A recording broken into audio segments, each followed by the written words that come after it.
Hi, this is Randy Randall of No Age and host of the podcast Hyphenate with Randy Randall. I want to welcome our newest sponsor of the show, DistroKid. DistroKid helps musicians get their music on all the major streaming platforms, and artists keep 100% of their royalties.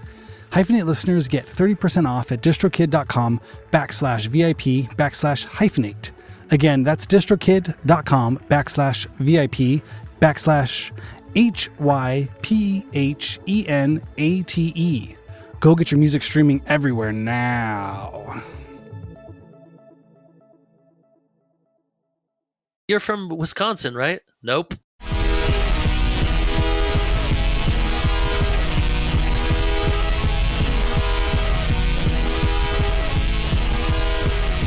What's up? Hello. What? Have they brought that commercial back yet? I feel like it has a to different be. way. It has to be, right? I was thinking about it the other day because obviously having like a 15-year-old and a almost 13-year-old all day at the house is bruh. Yeah.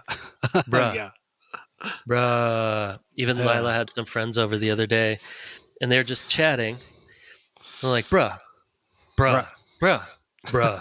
It's like you're like, even to us, they're like, bruh, dude, what do you mean, man, bruh? Dude.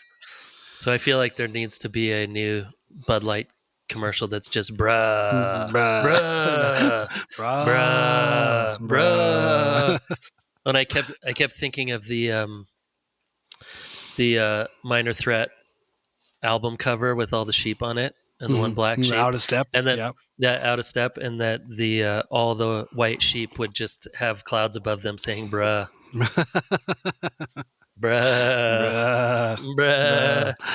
That's so funny. Yeah, Ryder, our 10-year-old, he tried to do the bruhs a couple years ago. I felt like it was something he saw on YouTube or something, or some gamers everyone saying bruh, but it didn't stick. I don't think the friend group was there for it yet.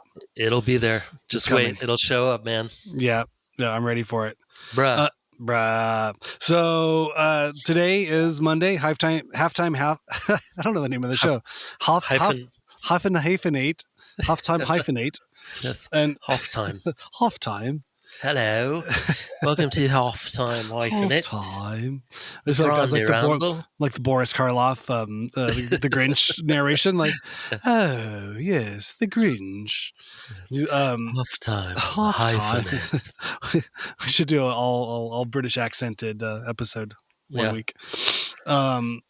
Today we are talking about my interview with Jeff Rosenberg. Yes. Yeah. It was awesome. Yeah. How funny and weird is he? He's awesome. I say that having known him for a long time and kind of going, oh yeah, Jeff's awesome and weird.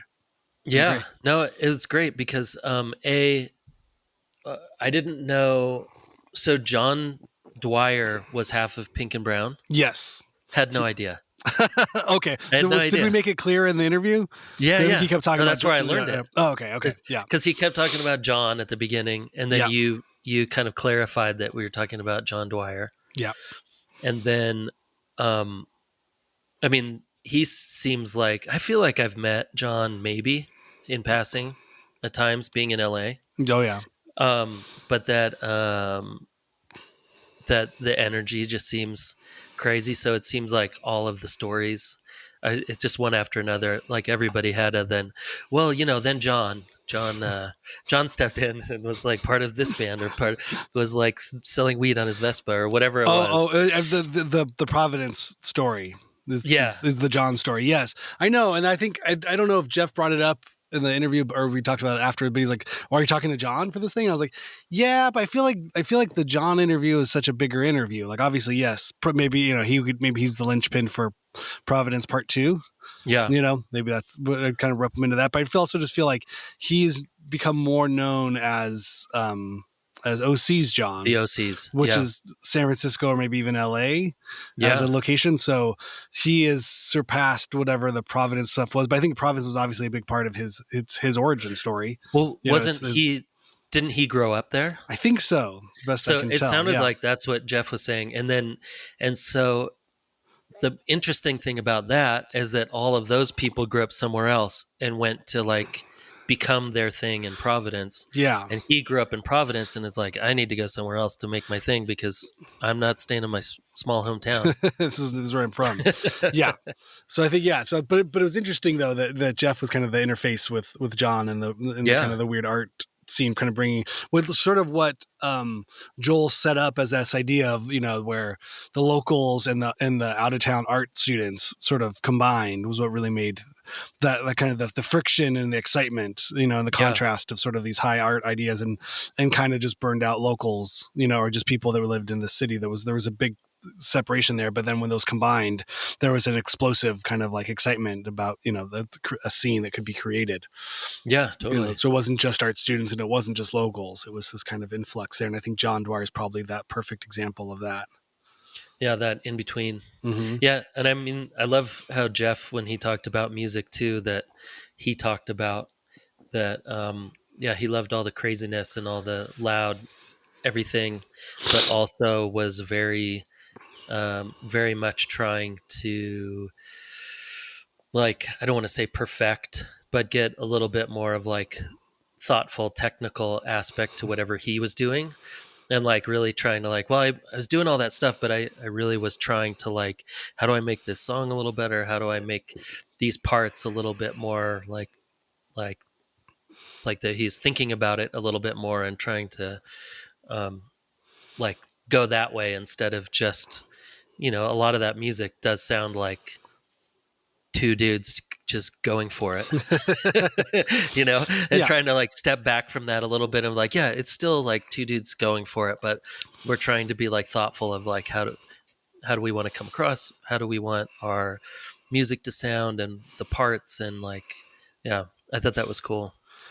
Yeah, no, I've always kind of thought of Jeff as a fairly thoughtful sort of person, know, and just really, he always seemed to be the more adult person of I mean, he smell. was at Brown. Right. Yeah. Yeah. I think he has some proper, there's some type of properness, but it's funny too, but he also comes from Michigan outside of Detroit, which I think, he was saying even crosses over with like Wolf Eyes. Oh yeah. Other kind of noise scene stuff. So, which is really kind of a funny sort of background. So he's not really a blue blood kind of person, of the Ivy League. So again, I think there's that kind of dichotomy in him too, of that like working class guy, but aspiring to do more and and achieving more and doing more. But, definitely smart enough. Yeah. Yeah. I mean, but he always, I think I met him while they were doing Young People, and Jarrett Silberman, who was in Young People, also was one of the founders of The Smell.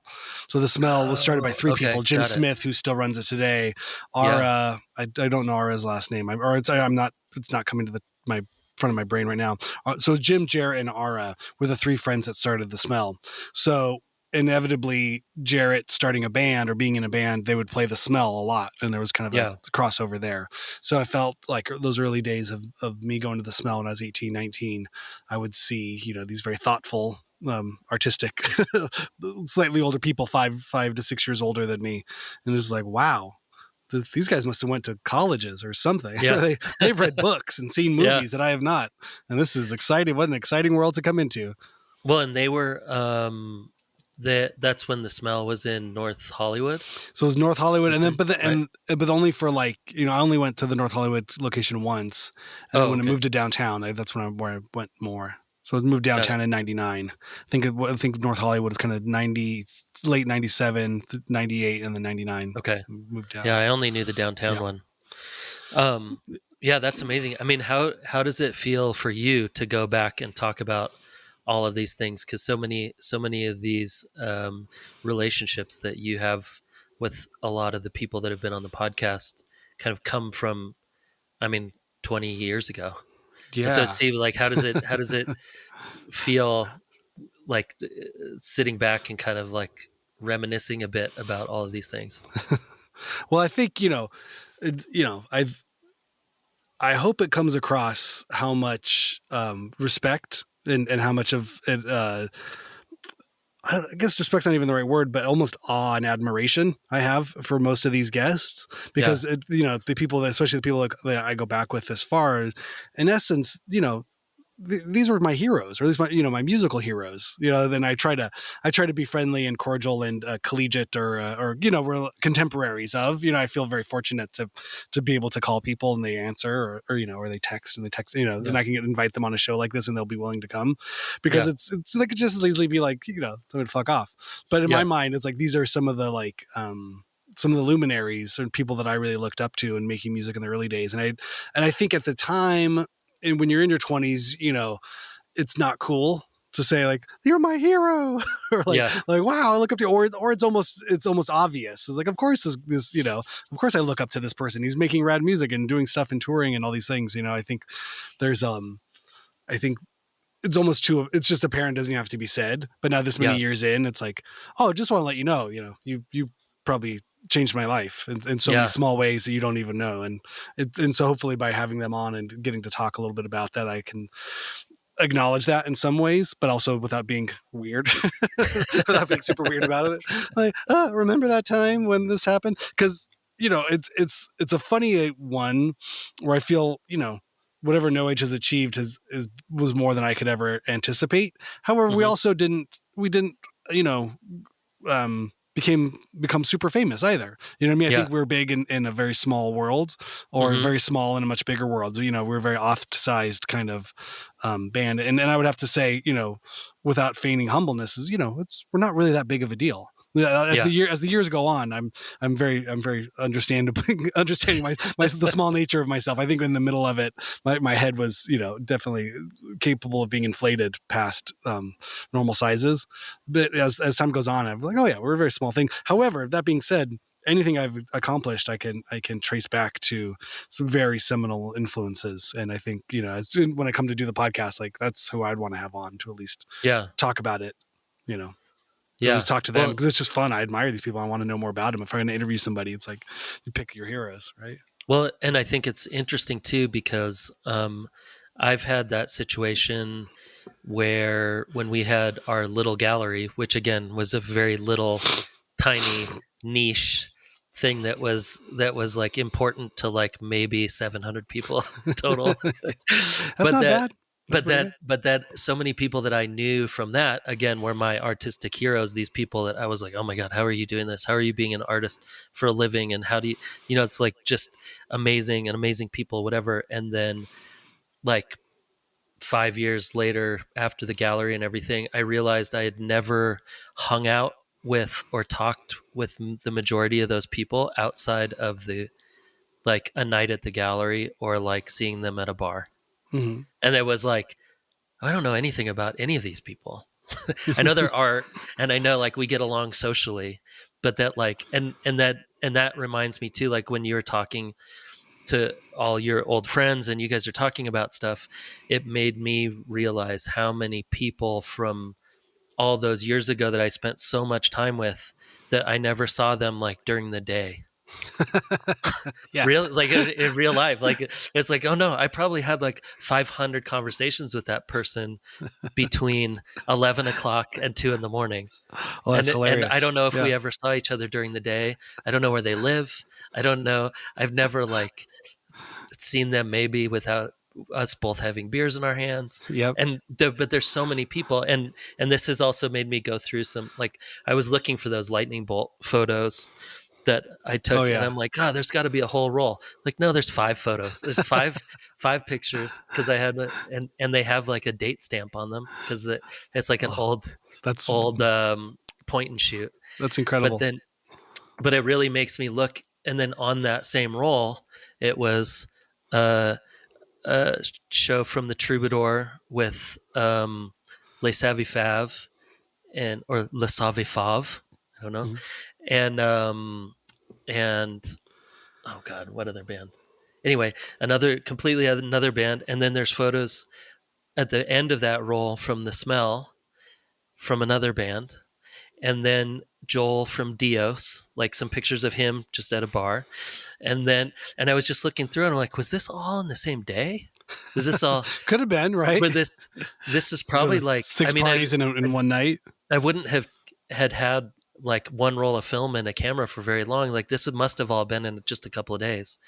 And it really made me think of, but everything's at night, like not very much during the day. And it really made me think of like how many of these people and how great these interviews that you're doing are to like kind of encapsulate these moments of going like, okay, now that it's been 15 years or 20 years or whatever, like, what were you going through? We're all older.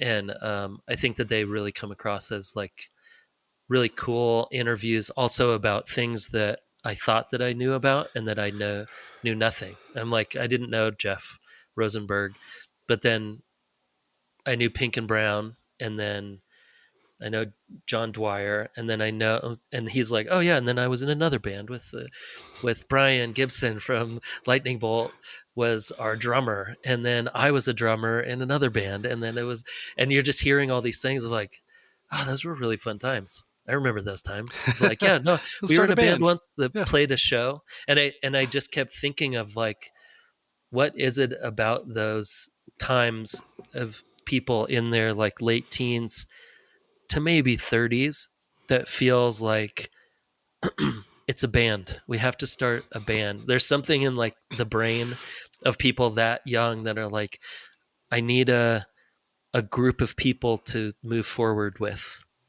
And But it's the gang mentality. I know Ian yeah, Svenonius from Nation of Ulysses and Makeup and etc. He wrote a great book or an essay about band culture, especially kind of stemming from 50s into the Beatles, and it was a great.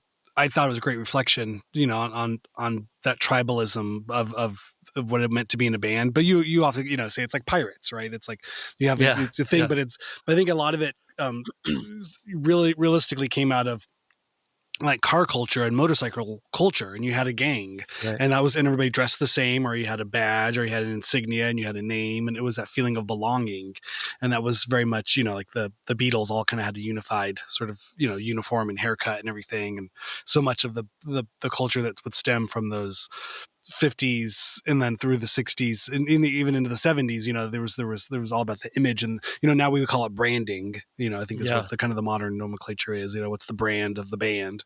but yeah, um but it was just sort of inherently happening, and I think a lot of that also just comes with that the maturing process of just going from teenagers where you reject your biological family and then you have to adapt your social family, and that's right, just what you're just, it's part of your leaving the nest sort of natural yeah. biological evolution. I think everyone Your goes through. chosen family. Right. Yeah. Your Yeah, teens, and you probably make some bad decisions. You make a lot of mistakes on that chosen family in your teens. So you're still with your family, and it yeah, can be contentious. Right. And then by the time yep, you're in your 20s, it's like, well, hope you learned something.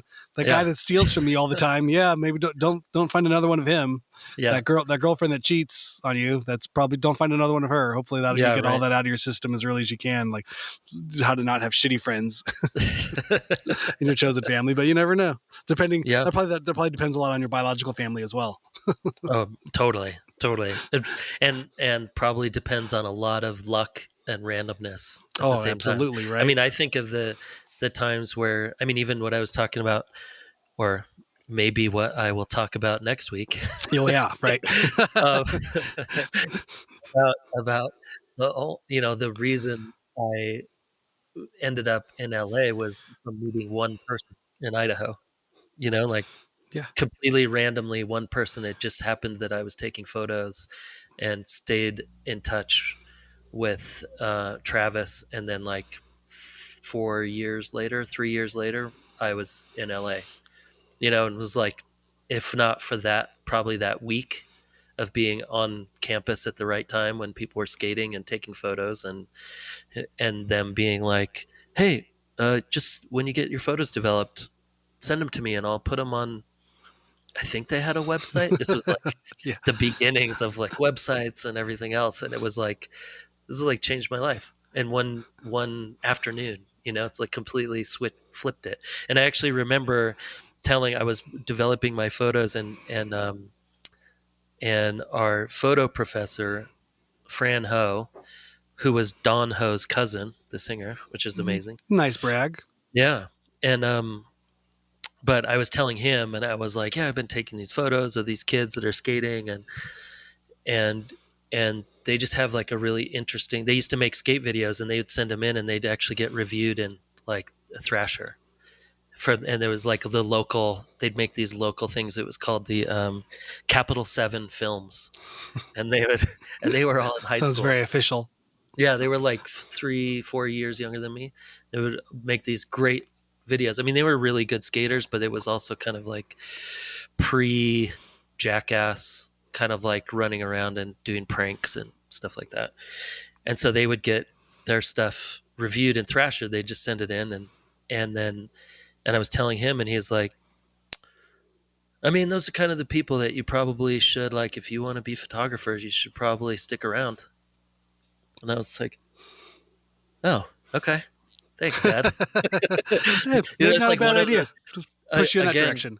Again, one of those really random things that just stuck in my head. I'm like, I don't know why I remember that one thing, but that one conversation comes up in my head a lot of like, well, what's this group of people doing? Does it seem like people you should stick around that might be beneficial and might like propel you forward to something else interesting or something else new?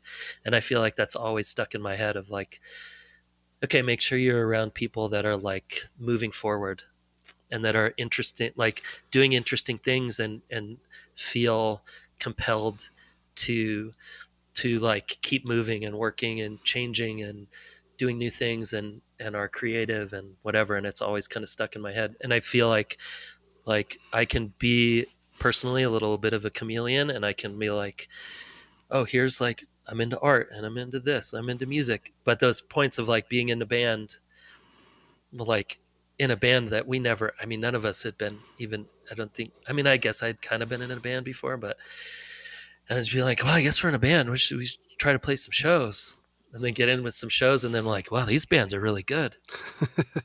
We should try to like open up for these guys. Like, yeah, we should stick around with these guys. We should go to these shows. We should, and being in those groups of people that have so much energy and so much creativity, like, will propel you forward whether you like it or not. You know, just being in that energy, like, and you see the openings of like all these weird little things open, and like someone starts a gallery and then they go, oh, you do photos, right? Do you want to do do you want to put photos up in the gallery? Or like, especially when you're younger and there's not really a bunch of money involved and people don't have to support themselves very highly.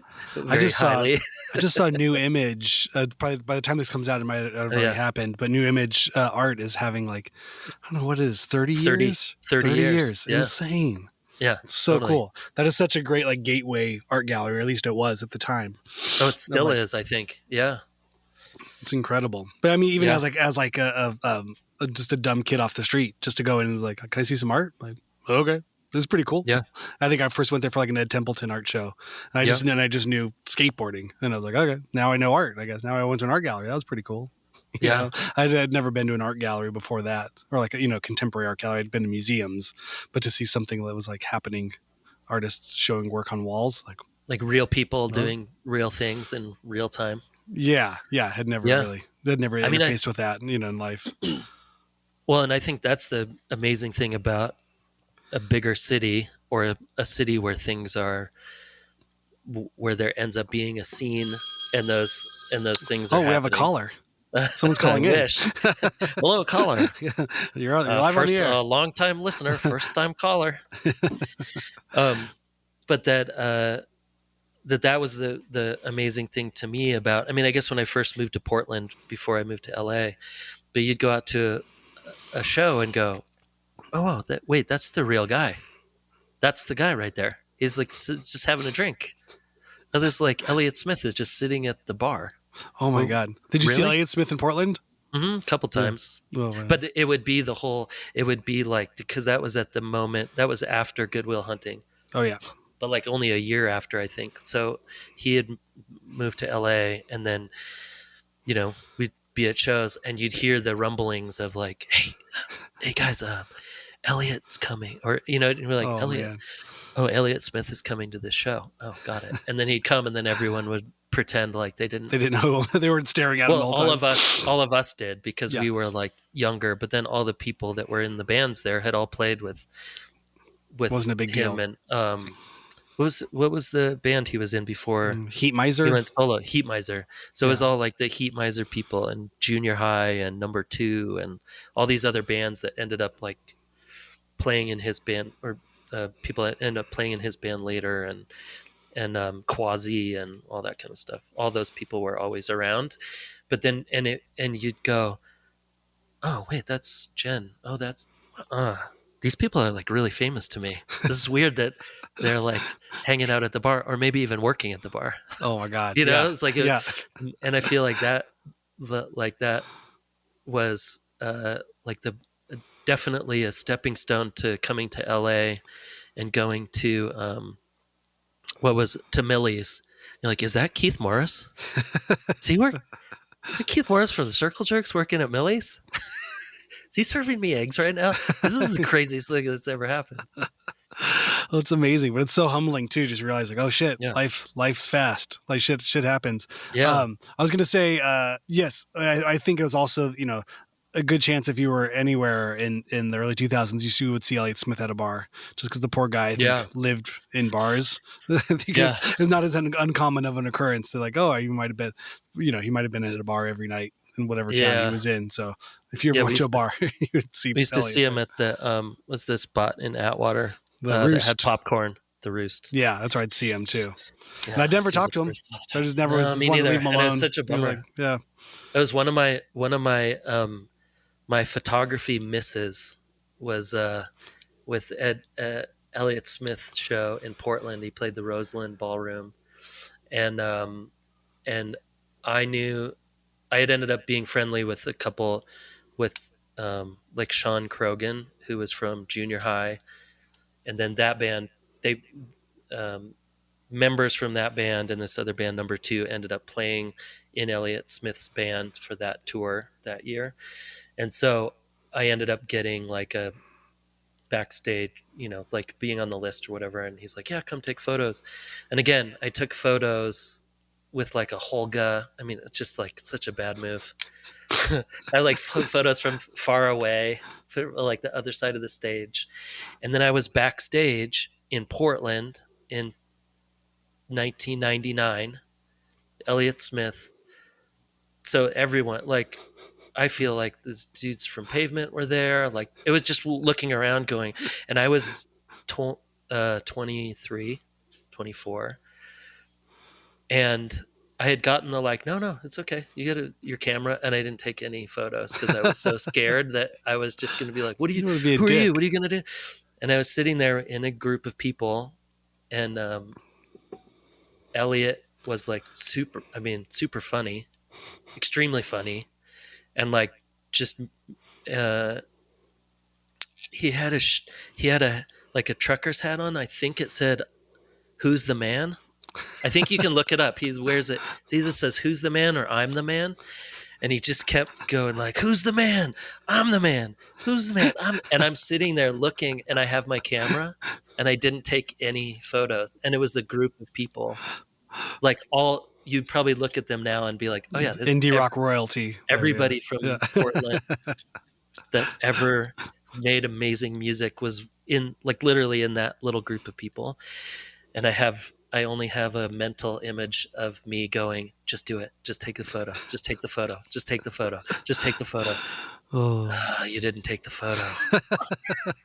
Oh my God. But it's also how you learn. I mean, that's what I guess those are those kind of things that the next time you were around a group, hopefully you were just like, oh yeah, I got to take the photo now. Again, no.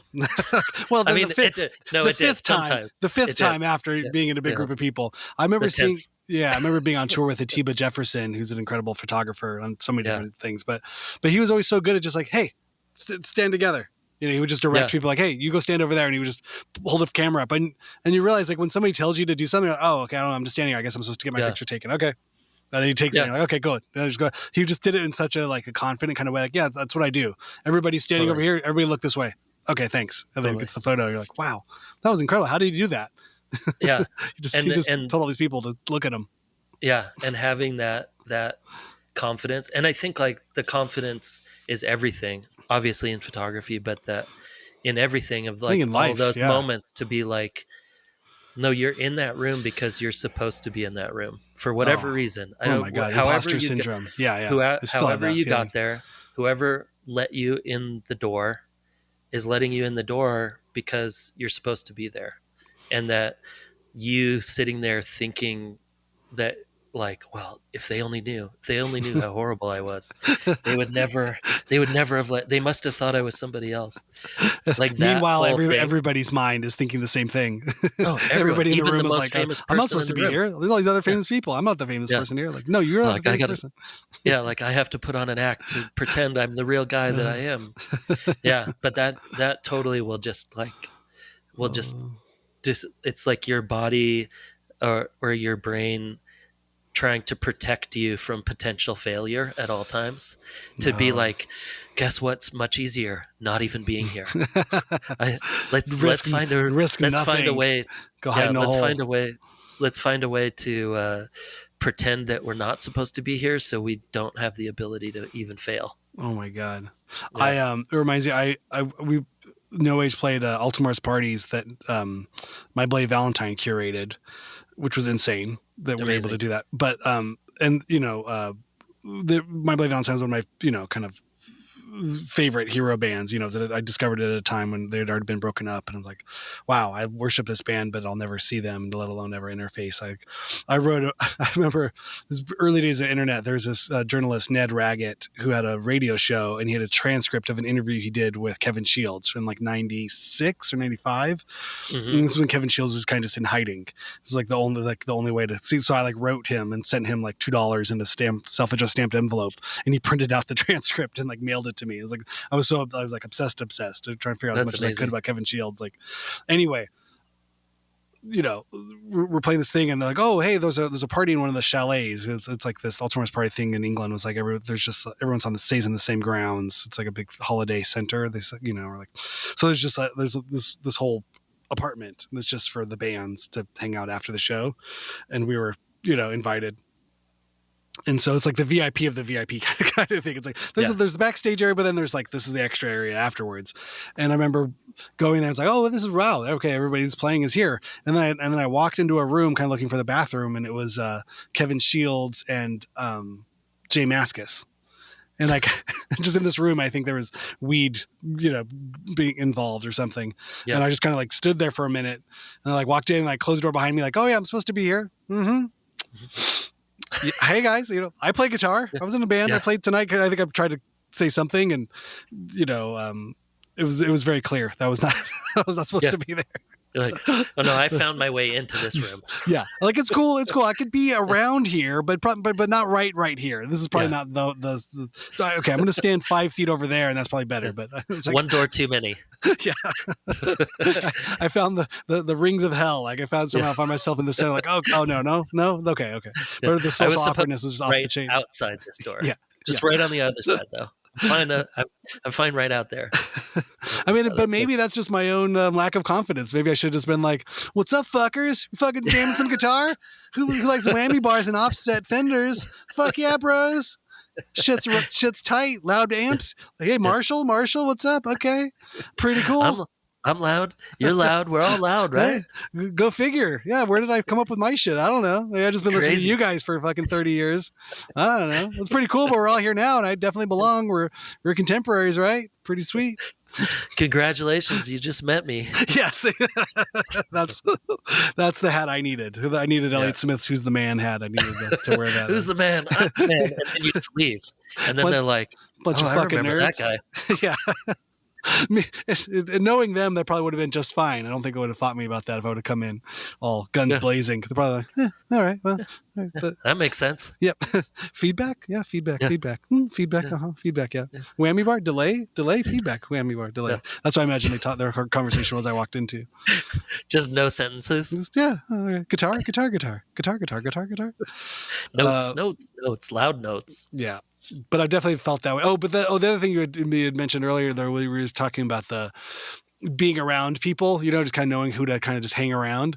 I definitely remember growing up skateboarding. It was like, if you skated, even just have like one session, or like if I was ever able to meet up with like the better skaters, like our group was not good. I was not good. I never was good. But my group was also just friends. We were friends before we were skaters. That's how we kind of all got into it at the same time. And then, but we'd see the kids that were good.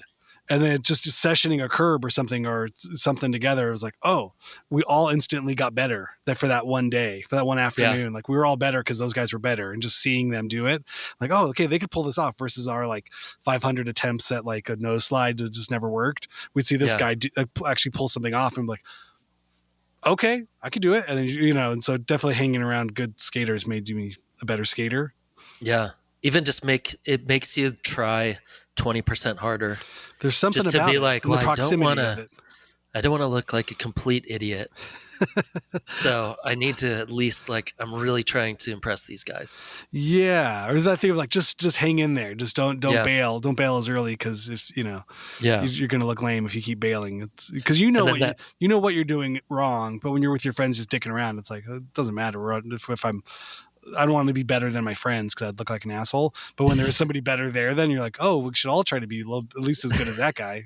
Come on.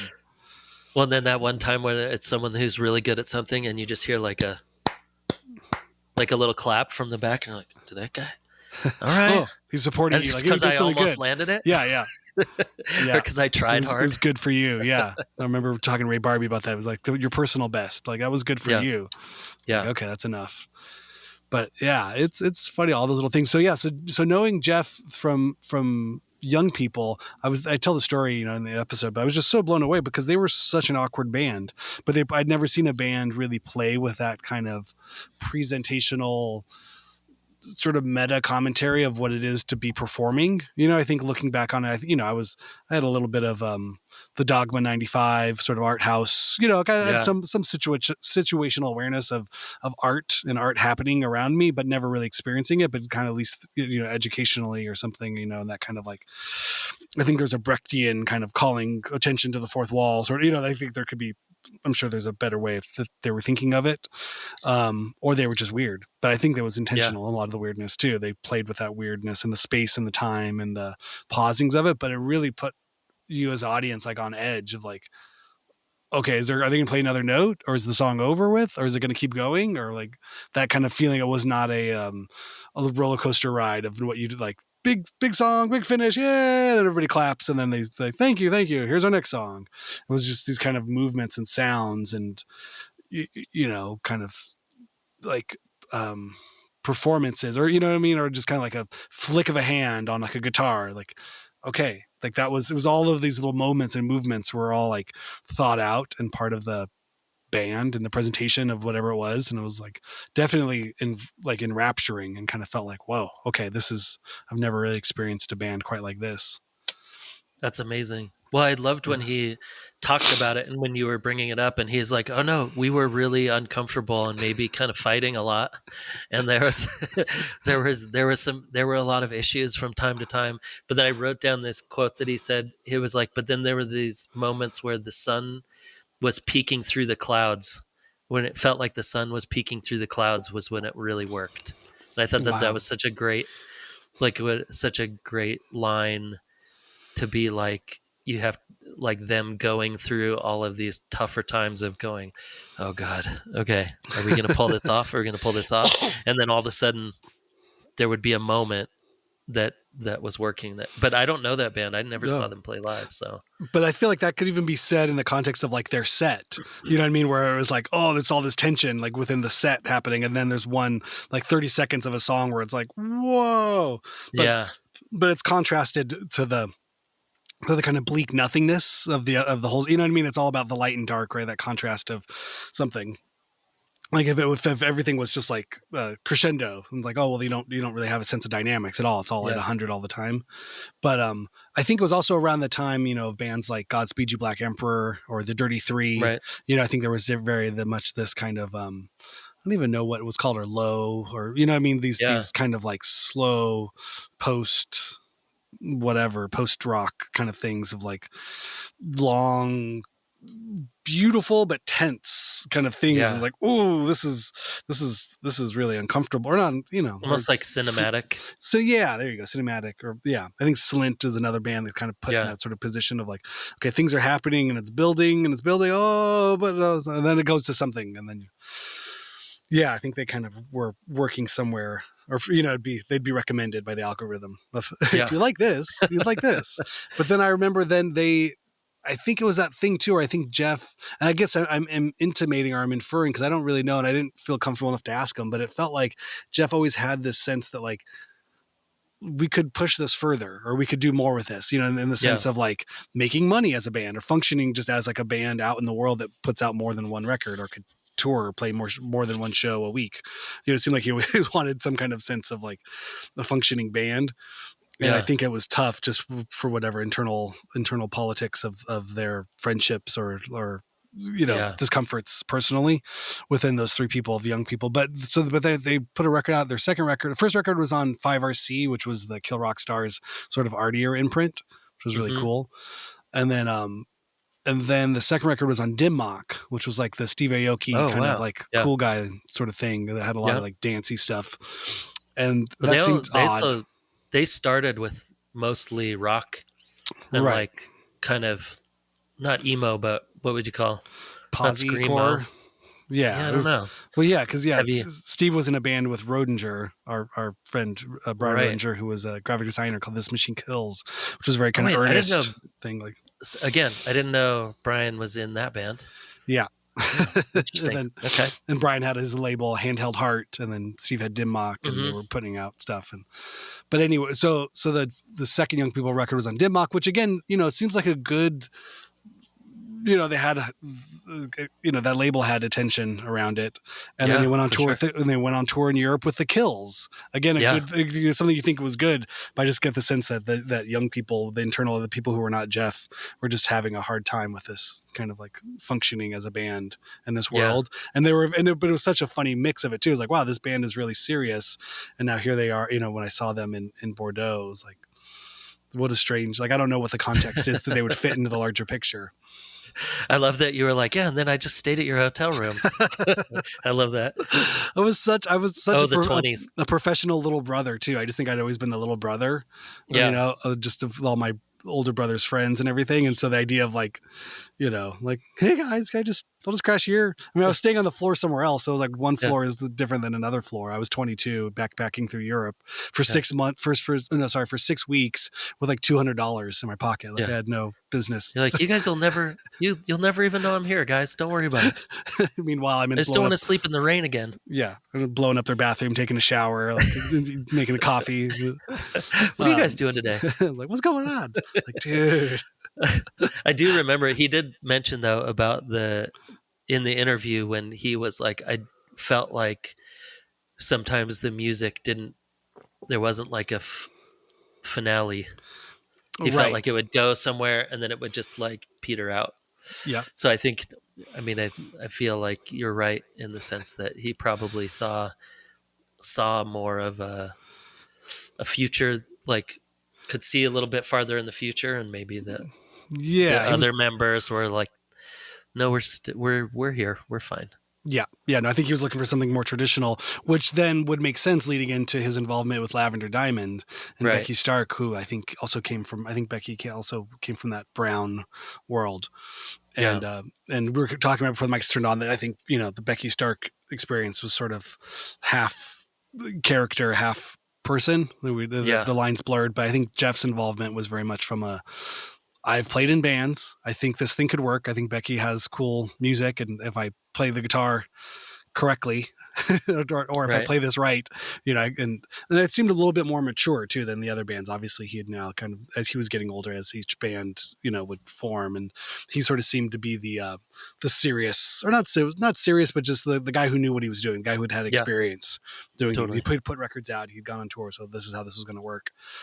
And again, I don't know the insights. I don't think Jeff we didn't talk about too much, but it seemed like I don't think it was ever his ship to steer, and so it was that kind of thing of like, okay, I think he just finally kind of got frustrated by that point of like, okay, all of this work and experience I have and kind of driving this thing that, ultimately he should have the Jeff Rosenberg experience. He should have the Jeff Rosenberg band, because that's sort of, he's got it all figured out, but again, if, I understand that hesitance or reticence to be the side guy versus trying to be the guy.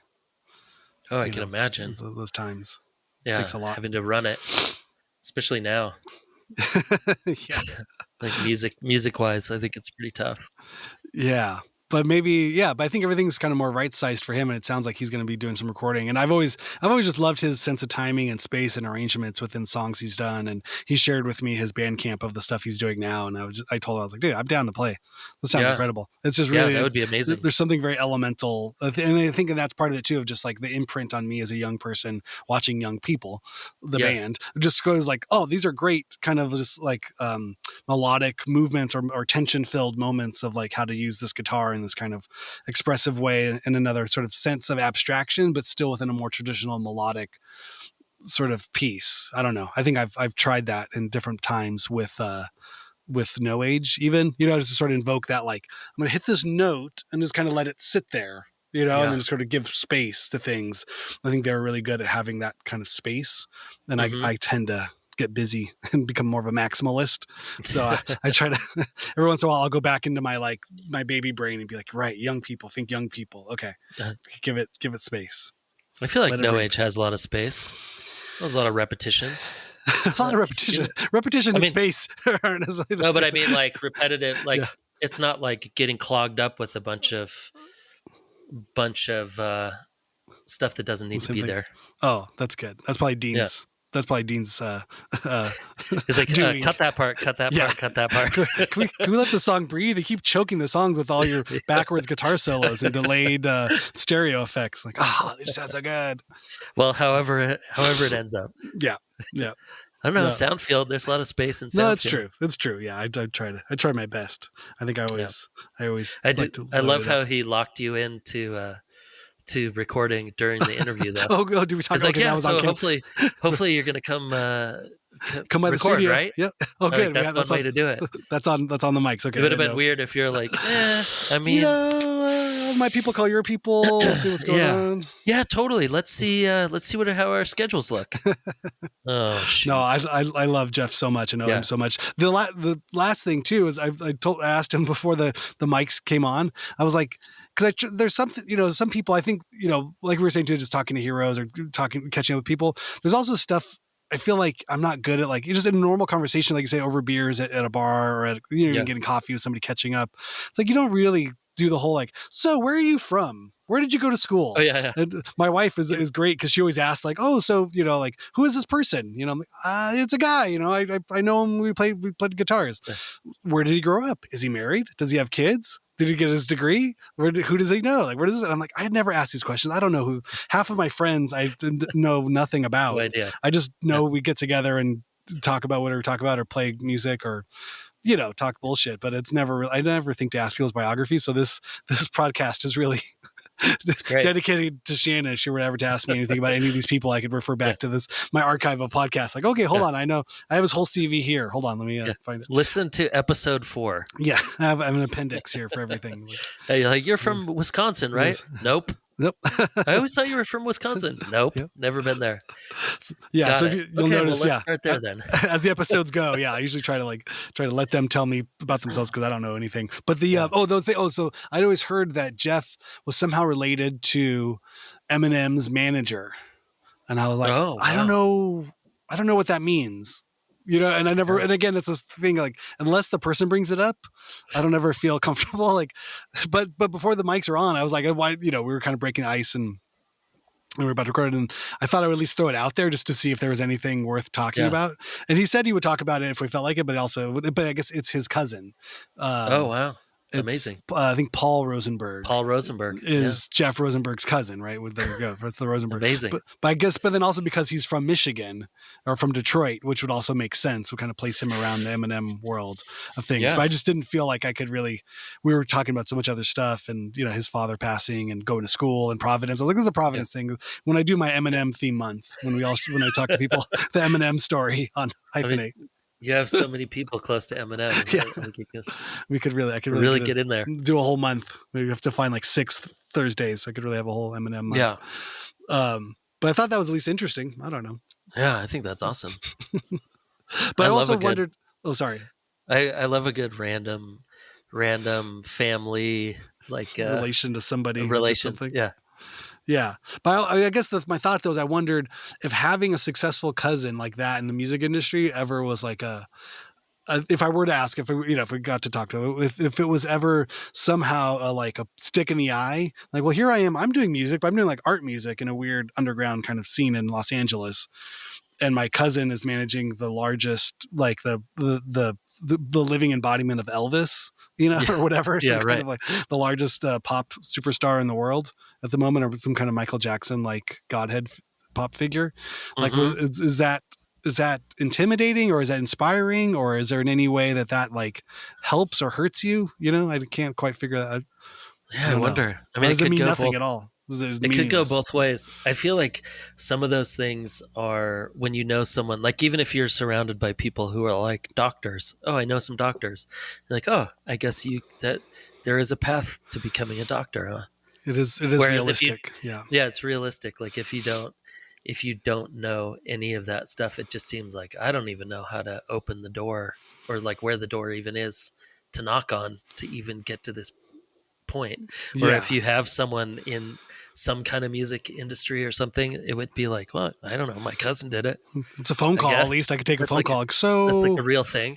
You like, should I talk to Dr. Dre? I mean, what do I do? What's the next step I should do? What worked for Marshall Mathers? Like, can I do anything like that? Is there any? Yeah, we're probably pretty similar. Like, I'm good at my instrument. He's good at his instrument, Yeah. Could something, is there any advice? Yeah. I don't know. Yeah. But I didn't bring it up. I figure the halftime's a good place. The back nine of the halftime's a good place to bring up stuff that I didn't bring up in the interview. Yeah. In case anybody gets to it. If you want me to answer as Jeff Rosenberg, well, as what Jeff do you Rosenberg, think you would say? I'm going to tell you. We could role play this out. Yeah. Awesome. All right. Well, we have a good one next week. The end of halftime 5 fucking Thursdays theme month is Hisham Barucha. Yeah. From Soft Circle. You may know him on Instagram as Soft Circle. Yeah. And please go to his Instagram page and leave a like, comment, and review of his episode when you get there, and tell him you were there in 2010 or whatever, back in the day. Like and subscribe. Like and subscribe. Yep. But also, Hisham played drums in Black Dice and played in his own band Soft Circle, and also has a band now called Kill Altars, which is going out on tour. So the Hisham Barucha interview is coming up this Thursday. So, and I believe didn't Jeff and Hisham play? He mentioned Hisham playing on his drums on something he did in the past as well. So that sounds right. At some point, I think they were both in Black Dice, and Hisham was in Black Dice. Maybe Jeff also played in a show or something. Probably. I think that's what it was. I just love that too, just the incestuous nature of all of these bands.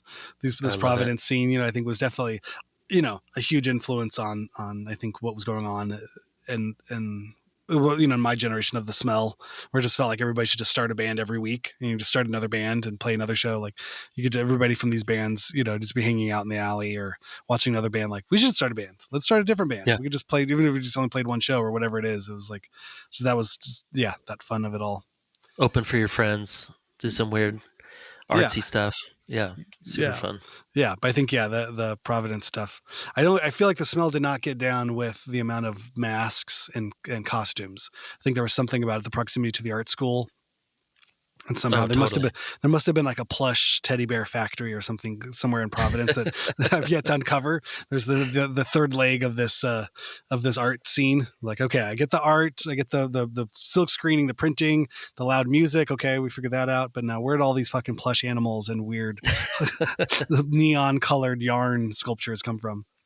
I think LA can also take itself a bit seriously at times. So even for younger people, because there are actual like opportunities here to grow, I think. And I think you don't want to look silly by covering yourself in a ghillie suit made of pink yarn. Or if you do, like, you have to be like the one. See. You have to be like, that's my sense of it. Because the silliness works here, but only if you're like the silliest. Only if you have a Comedy Central show. Yeah, and not if you're like one of like if you're like Jack Black. You can be if you can be Jack Black. Yeah, be Jack Black. If you can't be him, then just don't even bother. Yeah. Just take it seriously and make no silly voices and karate moves. Yeah, totally. All right. On that note. There we go. We'll leave it there. Be silly. Be silly. Wear masks. Let's go. Yeah. Email us at hyphenate.halftime@gmail.com and tell us what silly things you did this week. Or go ahead and comment on our Instagram pages. You can find me at Randy S. Randall on Instagram. Fuck Twitter or X, whatever the hell that is. I'm not on that shit. Where can people find you, Aaron Farley? Oh, mine's just at Aaron Farley on Instagram. And is that with 7 A's, or how many A's are in 1,000? Farley? 1,000 A's. Okay, yes. All of the A's, and they're mostly in the front, but half of them are somewhere in the middle of it too. So. Yeah, as many A's as you can use, and then that's where you start. The big A, the little A, they're all over the place. They're everywhere. Everywhere. That's it. All right. Bye. All right. Awesome. Thanks.